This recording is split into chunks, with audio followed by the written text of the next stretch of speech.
Hello दोस्तों, अॼु असां सिखंदासीं एक्सपोनेंट यानी सगनमा। हिन सां रिलेटेड ही तमामु अहम टॉपिक आहे। हिन सां रिलेटेड घणा क्वेश्चन्स बि ईंदा आहिनि, ख़ासि करे जॾहिं असां एक्स जो वैल्यू हिन तरह जे टॉपिक्स में ॻोल्हींदा आहियूं। त मैथमेटिक्स में ही तमामु घणी अहमियत रखंदड़ टॉपिक आहे एक्सपोनेंट यानी सगनमा हूंदो छा आहे। दोस्तों, एक्सपोनेंट या सगनमा हिन खे ॿिए नाले सां बि सॾियो वेंदो आहे, उनखे चयो वेंदो आहे इंडाइसिस। इंडाइसिस यानी हिन खे इंग्लिश में कोई ॿियो बि नालो आहे एक्सपोनेंट या इंडाइसिस। हिन खे सिंधी में चयो वेंदो सगनमा। त हाणे एक्सपोनेंट या इंडाइसिस या सगनमा हूंदो छा आहे दोस्तों, हीउ हिकु साइंसी तरीक़ो हूंदो आहे नंबर्स खे लिखण जो। तव्हां फ़र्ज़ु कयो के बि नंबर्स तव्हां खणो था जेके पाण मल्टीप्लाए कयो था, यानी 2 मल्टीप्लाए 2 मल्टीप्लाए 2 मल्टीप्लाए 2 मल्टीप्लाए 2। त हाणे असांखे ॿुधायो त हीउ टोटल जेको आहे इहो केतिरो अमाउंट थींदो, या हिन खे हिकु शॉर्ट माना मुख़्तसिर नमूने कीअं था लिखी सघूं। दोस्तों, हीउ ॾिसो 2 2 2 2 2 यको 2 आहिनि। त हाणे हिन खे तमामु सिंपल तरीक़े सां लिखण जो जेको तरीक़ो हूंदो आहे उहो ईअं हूंदो आहे त तव्हां हिन खे ॻणो 1 ही 1 यानी हर नंबर में तव्हां को बि नंबर हूंदो उन जो पावर 1 हूंदो आहे। एक्सपोनेंट जो मतिलबु हूंदो आहे पावर, यानी को बि नंबर हुजे उन जो पावर। हिते मां ॾिनो आहे हे सभु 2 लिखिया आहिनि, त इन जे मथां पावर 1 हमेशह सम्झो वेंदो आहे। जेको बि नंबर हूंदो आहे उन जे मथां पावर 1 सम्झो वेंदो आहे, चाहे उहो 5 हुजे, चाहे 6 हुजे, चाहे 8 हुजे, केतिरो बि नंबर हुजे उन जे मथां पावर 1 सम्झो वेंदो आहे। जॾहिं हिकु जहिड़ा नंबर्स पाण में मल्टीप्लाए थियनि थिया त पोइ तव्हां छा कंदव, हीअ सभु जेके बि नंबर्स आहिनि उन मां हिकु नंबर तव्हां कॉमन खणंदव, कॉमन खणी करे रखंदव। उन खां बाद में हिन जा जेके बि पावर्स आहिनि उहे तव्हां पाण में प्लस करे रखंदव, यानी 1 2 3 4 5 हीअ जेके बि पावर आहिनि इहे पाण में तव्हां प्लस कंदव। त हीअ जेके बि थींदा आहे पावर 5 थींदो। त हीअ तव्हांखे मिलियो एक्सपोनेंट जी सूरत में। हाणे हिन टॉपिक में जेके नंबर्स ॾिना वेंदा आहिनि उहे कुझु हिन रीति हूंदा आहिनि। मां हिन करे लिखियो त जीअं तव्हांखे सम्झ में अची सघे। हीअ तमामु आसान टॉपिक आहे, सम्झण जी कोशिशि कजो। त 2 पावर 5 हिन खे हिन रीति पढ़ियो वेंदो 2 पावर 5। हाणे हिन में छा थींदो आहे, हिन रीति जेको नंबर तव्हांखे ॾिनो वञे उन में तव्हां हेठे नंबर खे छॾींदव बेस यानी बुनियाद, ऐं हिन नंबर खे तव्हां छॾींदव एक्सपोनेंट। एक्सपोनेंट या हिन खे तव्हां सगनमा बि चई सघो था, या हिन खे तव्हां पावर बि चई सघो था इंग्लिश में, इंडाइस बि चई सघो था, या इंडेक्स। त 2 पावर 5 इन जो मतिलबु छा आहे त एक्सपोनेंट मतिलबु पावर। त जेको 2 नंबर आहे, जेको बेस आहे, उहो पाण में 5 टाइम्स मल्टीप्लाए थींदो, जीअं असां हिते करे रहिया आहियूं। त 2 जेको हुन पावर 5 आहे इहो पाण में 5 टाइम्स यानी 5 दफ़ा पाण में मल्टीप्लाए थींदो।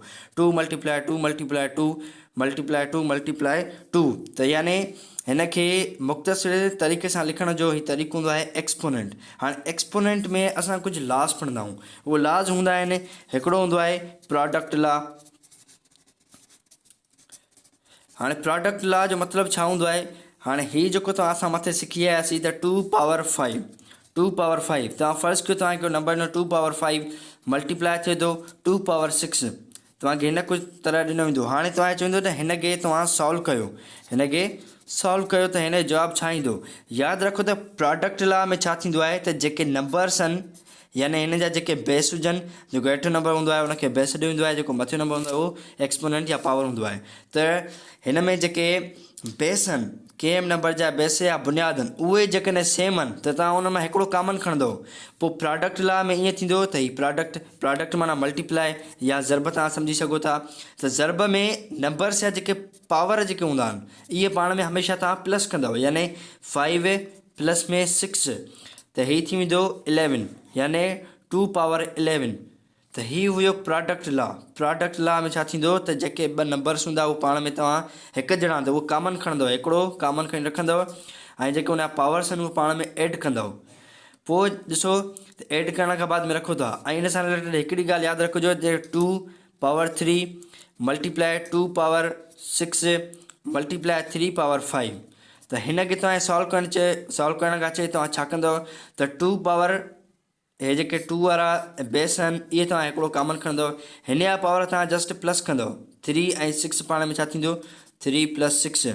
हाणे हिकु ॻाल्हि हिते ॾिसो, हीअ जेको बेस आहे इहो 3 आहे, हिन में चयो वेंदो त 3 पावर 5 हिन खे असां खोलींदासीं न त इहो हीअं थी वेंदो 3 मल्टीप्लाए 3 मल्टीप्लाए 3 मल्टीप्लाए 3 मल्टीप्लाए 3, यानी 5 दफ़ा पाण सां मल्टीप्लाए थो थिए। हिन जो वैल्यू कुझु ॿियो आहे, हिन जो वैल्यू कुझु ॿियो आहे, पर हीअ बेस पाण में छा आहिनि सेम आहिनि, हिकु जहिड़ा आहिनि। हीअ बेस सेम न आहे, तंहिंजे करे हीअ तव्हां एज़ इट उहो ई रखंदव। हिन में तव्हां हीअं न कंदव 3 हिननि मां कॉमन नथो अची सघे, ज़ाहिरी ॻाल्हि आहे हिकु जहिड़ा आहिनि, हिकु जहिड़ो न आहे, त हीउ अलॻि सां पंहिंजो नंबर साॻियो ई रखिबो। त 2 पावर 3 जेको हुयो हिनखे असां सॉल्व कयूं, 6 ऐं 3 थींदा 9, मल्टीप्लाई में 3 पावर 5, त हीउ तव्हांजो थी वेंदो जवाबु, हीउ तव्हांजो आंसर थी वेंदो। त हीउ हुयो प्रोडक्ट लॉ, हीउ पहिरियों लॉ हो। हाणे असां सम्झूं था ॿियो लॉ। ॿियो लॉ इहो आहे कोएशिएंट लॉ, यानी हीउ ज़रब वारो क़ाइदो आहे, हीउ वंड वारो क़ाइदो आहे। वंड वारे में ईअं थींदो त तव्हांखे ॿ नंबर्स ॾिना वेंदा, मसलन 5 पावर में 2 हुजे, यादि रखो त 5 पावर 2 खे 5 स्क्वायर में पढ़ियो वेंदो आहे, छो जंहिं नंबर जे पावर में 2 हुजे उनखे स्क्वायर पढ़ियो वेंदो। ऐं यादि रखिजो त कंहिं नंबर जे पावर में कुझु बि न हुजे त उनमें हमेशह 1 सम्झो वेंदो आहे। जेकॾहिं कंहिं नंबर जे पावर में 3 हुजे त असां उनखे क्यूब करे पढ़ंदा आहियूं, त 5 पावर 5 क्यूब या 5 स्क्वायर, या ईअं बि चई सघो था 5 पावर 3 या 5 पावर 2, हिनखे 5 स्क्वायर बि पढ़ी सघो था, हिनखे 5 क्यूब पढ़ी सघो था, या 5 पावर 3 ऐं हिनखे 5 पावर 2।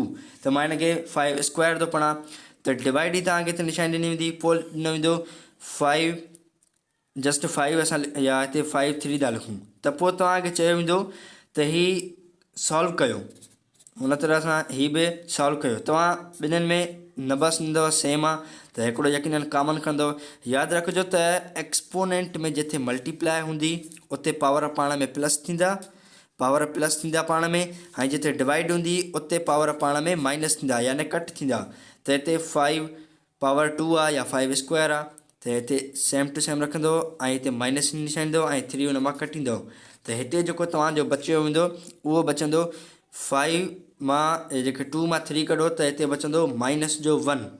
हीउ इंटीजर्स या कुझु सॉल्यूशन आहे, इहे तव्हांखे अचणु घुरिजनि।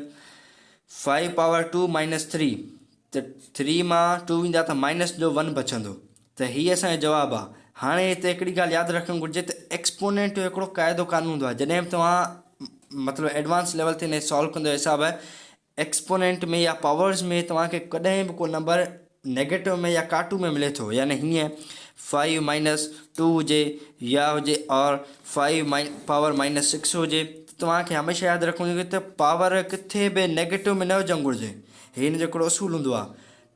त तव्हां हिते लिखंदव 5 पावर माइनस 2, हिनखे तव्हांखे पॉज़िटिव में कन्वर्ट करिणो आहे। पॉज़िटिव में तव्हां कीअं कन्वर्ट कंदव, उन जो हिकिड़ो सिंपल तरीक़ो आहे, त तव्हां हिन जो रेसिप्रोकल कयो।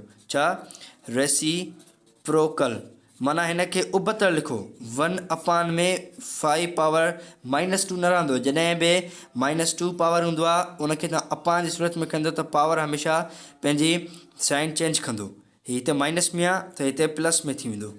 वरी अहिड़ी तरह सां जेकॾहिं तव्हां हिनखे मथे करे लिखो था 5 हिते अपान में 1 आहे, 1 हेठां करे आयासीं, त जेको 5 जो पावर 2 आहे उहो हमेशह माइनस में थी वेंदो, यानी हिक ॿिए जा रेसिप्रोकल आहिनि। त मैथमेटिक्स में तव्हां 5 पावर -2 कॾहिं बि न लिखंदव, माइनस में को बि नेगेटिव पावर जेको हूंदो नंबर तव्हां न लिखंदव, हमेशह पॉज़िटिव में रखंदव।